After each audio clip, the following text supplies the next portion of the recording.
Frozen Tundra Football League.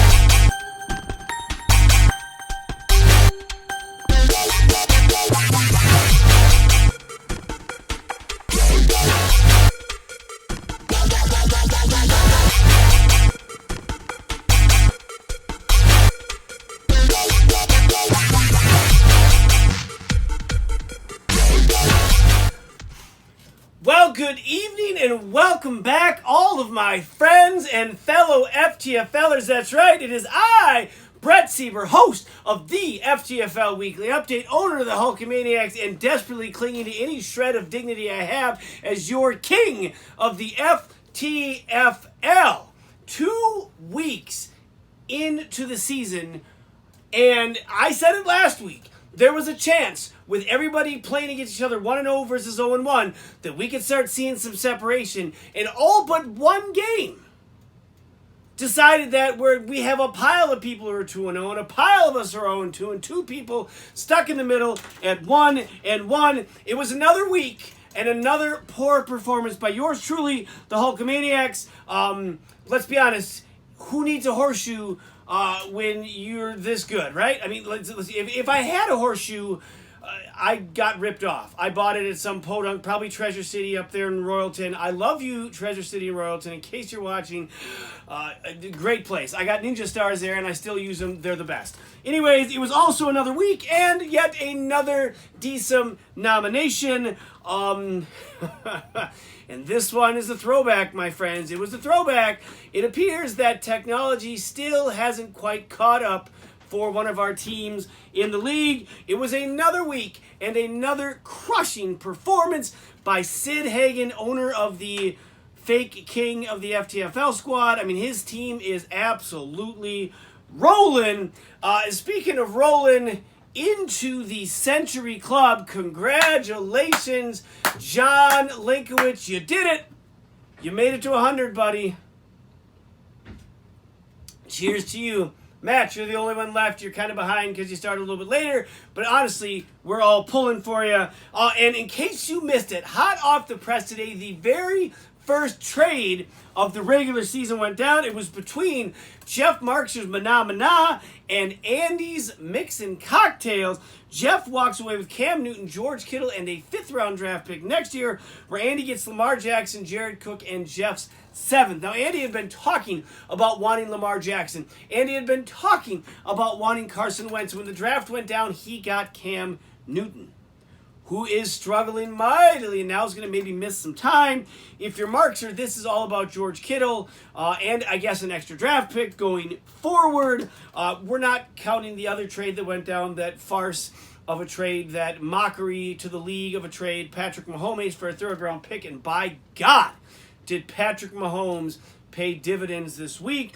More on that later. For now, let's get into the games. First off, we got the overworked, underappreciated, and underutilized log. I don't think I said that right. Overworked, underappreciated, uncared for? The name is so damn long. Let's be honest. There's a bunch of employees at the Log Cabin Pizza who are not very happy right now, and they are about to riot. And that group of individuals taking on the Hulkamaniacs at 0-1. Of course, Swart's team coming in at 1-0. His team moves to 2-0. I fall to 0-2. Lowest scoring combined game of the week. Between us, we had 5 touchdowns.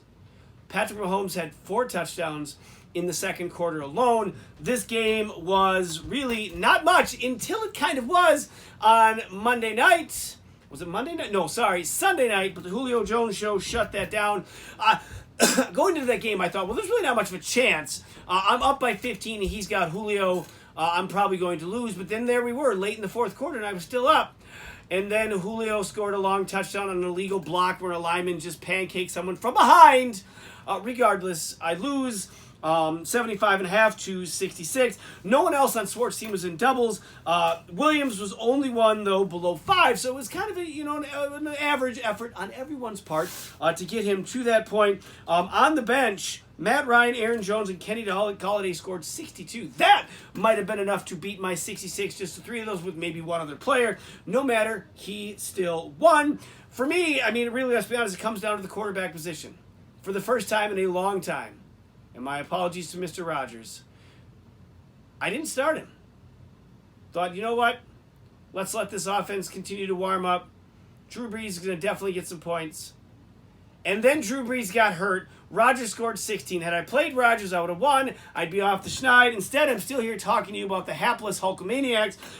Also in my starting lineup, Denver. Denver's defense. The not too long ago vaunted Denver defense. 0 points. 0 points for the second consecutive week. Bye-bye, Denver. Bye-bye. Thanks for nothing. This is the second year in a row now I've started 0-2, and I'm sure all of you are like, yeah, that's not news. Well, it doesn't make it any better for me. Speaking of better for, I guess a team that is not, things haven't gotten better for, the Radioactive Monkeys coming in 0-1, taking on the Mixing Cocktails at 1-0. Andy's quarterback play has been awful. Awful. Cam Newton combined 10 points over 2 weeks. No matter. The namesake for his squad, Joe Mixon, Mixing Cocktails, 1.5 points this week, 2.5 points over the 2-week span.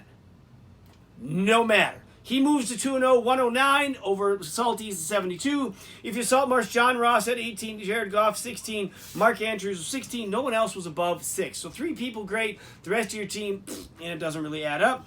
Antonio Brown and Williams were on the bench, 22.5 together. Still wouldn't have been enough. And oddly enough, not sure you were paying attention, and here's the decent nomination I was talking about. Andy sends me a text right as the after 3 o'clock games are starting. Hey, Salty had an incomplete lineup up until this moment. He just had to throw Miles Sanders in there, burning up his rookie keeper. I sent Salty a text. Just said, whoops. He called me later, and I think you know where this is going. He had his lineup in. It was all set, and somehow it changed. That's right, folks. That computer came back to get him yet again. If the computer's not on his side, I don't know what else he's got to do.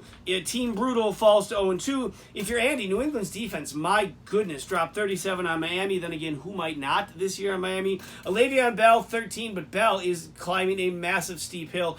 He's got nothing around him. That team is awful. I don't know if Bell can expect more than 13 points a week. George Kittle only 3.5 in his, let's be honest, final performance for the Mixing Cocktails. He was the only one, though, that was below 6. Moving on, game number 3, Jeff Marksers Mana, 3-time Lucky Pants champ Mana, coming in 0-1, taking on Team Linkowitz, who last year surprised us all by keeping a kicker and dominating throughout the season, is off to now his second consecutive 2-0 start. 112 for John, 84.5 for Jeff. If you're Jeff, Lamar Jackson in his final performance, 24, and he has been hot. The question is, can he continue? If you're Andy, fingers crossed, you definitely hope so. Nick Chubb, 14. Houston defense got 10. Jared Cook, 1 point. I guess that might have been the catalyst to trade his sorry ass. Not entirely sure. Terry McLaurin. The Terry McLaurin sweepstakes. Everybody was talking all about Terry McLaurin. 12.5 points, but on the bench. Did you really want him? You didn't play him. Play Terry McLaurin. A lot of people wanted him. Someone would play him. I don't know if there's room for them on Linkowitz's team. Lots of people scoring points, like Tom Brady, 22. Emmanuel Sanders, 19.5. And let's be honest, the only thing seemingly going for them in Denver right now. Calvin Ridley chipped in 16. Zerline and Minnesota combined for 13 points. Last week, they put up 31 together. It doesn't matter. John moves to 2-0, and Jeff falls to 0-2. Now, we started this last week, as we now are in the 20th season of the FTFL. I want to look back at some of the memories and highlight some of the winners, some of the losers, and everything in between. I bring you 20 weeks, 20 years of the FTFL. And now, the 20 years of the FTFL. So back in 2003, late in the season, Ryan Deesum was taking on Bop. Now, if you don't remember, Bop played kind of, in the FTFL for about 2 seasons. Late in the season, playoffs on the line, and Bob did as Bob was wont to do. He didn't submit a lineup, meaning all Ryan Deesum had to do was submit his own lineup and pave the road to the playoffs. But as we all know, that is not what happened. Deesum thought, you know what, anything you can do, I can do as well. So he too did not submit a lineup. Upon realizing what had happened, he called the commissioner at the time, which was Jeff, begged and pleaded his case. Jeff said, no mas. And out of that, one of our most treasured aspects of the FTFL was born, the Deesum Award. Awarded to the team who showed complete lack of knowledge and just overall competence needed to run a successful fantasy football operation. Now, Deesum may have won it in 2003, and it has been awarded ever since. He has never found his name on the toilet seat again. 7 other people have found their way into the annals of the toilet seat, meaning 2 teams, Eric and Andy, have never been on the trophy before. Never. Maybe, just maybe, this year, fingers crossed, that they do something, just some sort of blunder that finds their way there. Of the other 7 recipients, only one of them is a one-time recipient. That was Sid Hagan back in 2005. The other 6, multiple-time award winners. 4 of us have won it twice. John in 17 and 18. Markser in 2010 and 2015. Matt in 13 and 14. And Swart in 2006 and 2007, which he co-won with me. That's right, we have had 3 back-to-back winners. They were so bad one year and couldn't quite pull themselves up to do it again the next year. Of course, Swart in 07, he co-won it with me. That was the year, and we've all heard about it, where I wasted, just threw away, treated with the utmost disrespect my second-round pick for the good-for-nothing, low-life bum of a quarterback, Drew Brees. Pfft, awful. I deserved it. I should have gotten it for 5 years in a row for that stupid move. Speaking of me, I've won it 3 times. 2007, 2012, and 2016. But not to be outdone, the individual who in this league has won it more than anybody else, Adam Saltmarsh, 04, 08, 09. Oh, another back-to-back winner in 2011. Now, he put in his bid this year for the Deesum again with something that he found himself on the seat for not once, not twice. It would be now the 3rd time. He has blamed technology for his woes. It was the wrong John.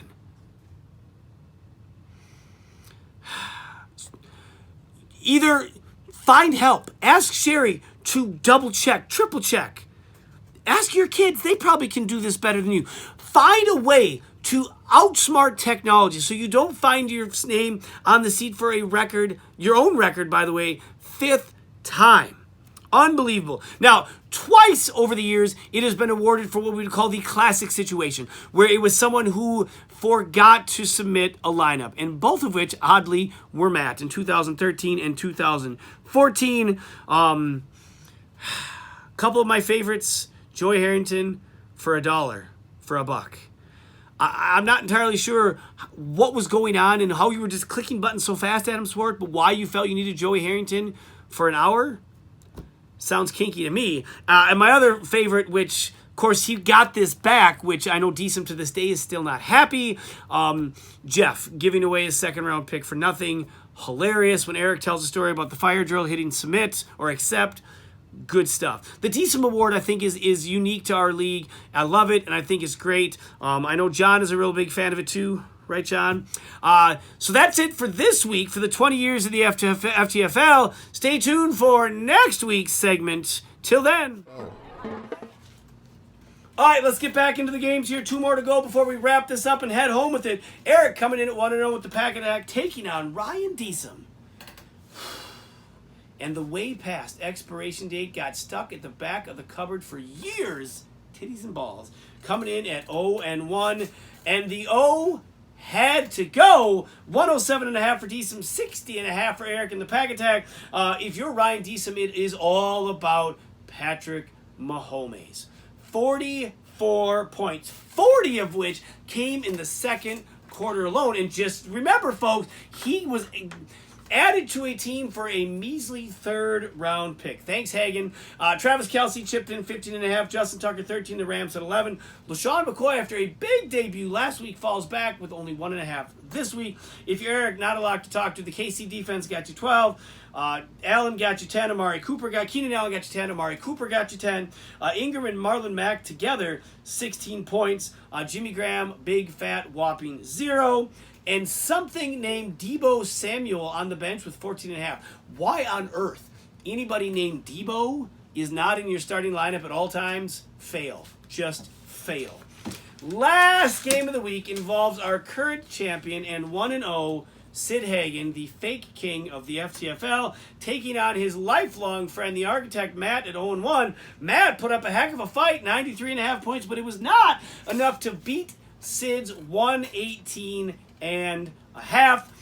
If you're Matt, OBJ had a great night on Monday Night Football, 23 points. Austin Eckler, a good follow-up week to what was an amazing week last week with 17. Ezekiel Elliott, 15. However, Roethlisberger, 0, and now gone for the season. Now, he did pick up Garoppolo, who's been playing very well, so maybe Matt's going to be okay. David Njoku had a 0, and Matt's other quarterback, Mitch Trubisky, 2 points on the bench. Matt needs help at the quarterback position. Will Garoppolo be that guy? Only time will tell. If you're Sid, quarterback is not an issue. Dak Prescott, 30 points. Dalvin Cook, 23.5 in a losing effort, might I add, to the Green Bay Packers. And Vance McDonald, 17 out. Now, if you haven't been paying attention, Vance McDonald has been treated like the doormat at the bus station. I mean, just trampled on by Sid's team. Why he even performed for Sid's team, I don't know. Let me just go back here. September 9th, when all the Terry McLaurin hullabaloo was going down, Vance McDonald was dropped at 9:50 and then promptly added at 9:51 because, of course, it looked like shenanigans and it was called out and Sid was trying to be fair. So Vance McDonald's on the team.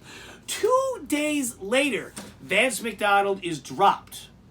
And then 3 days after that, Vance McDonald is added again. That's right, in less than a week, he was off the team, on the team, off the team, and then on the team. If I was Vance McDonald, I would have given the collective to the Hagan. However, he did not. Hagan's team cruises to another victory. He's now 2-0. The architect falls to 0-2. All right, before we get out of here, the stud, the dud, the decent stud of the week. Yeah, that's Patrick Mahomes, 44 points. I mean, that is a huge number. And like I stated on the chat board, I hope that Mahomes drops 50 on Hagan twice. Third round pick. Shame on you, Sid Hagan. The dud, Denver, 0 points for the second consecutive week. And let's be honest, just my team. 120-some combined points between 2 weeks. Just awful. It's awful. Now, that 0-2 record is the same 0-2 record as other teams who have looked a lot better than mine, so I guess there is a silver lining if you look close enough. The decent nomination for this week is Salty playing one of his rookie keepers. I understand he has a second one. Playing your rookie keeper because the computer hosed you out of your original lineup.